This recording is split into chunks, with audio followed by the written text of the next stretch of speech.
Mana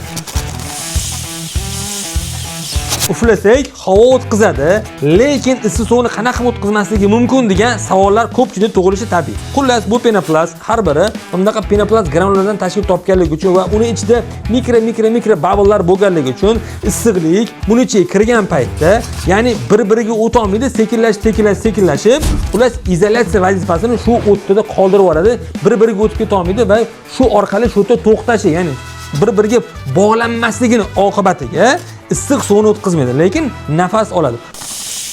Bir xil izolyatsioniy materiallar u plyonka holatiga keltirib oladi, shuni hisobiga yaqqa o'tkazmaydi. Lekin issiq suv bir vaqt ko'rishganda yerda suv yig'ilishi, mo'g'or yig'ilishi, plus har xil yana bilasiz, shunaqa narsalar bo'lib qolishi mumkin. Shuning uchun penoplast biz nafas oladi, lekin issiq suv o'tkazmaydi deymiz. Buni ilmiy asosda yana YouTube'larda yoki boshqa ko'ryapsiz bo'ladi. Men o'zim qo'limdan kelgancha sizga ma'lumot yetkazib berishga harakat qildim. Xullas, qurilishda ko'p foydali ma'lumotlarni mana shu profilni berib yuboraman aka.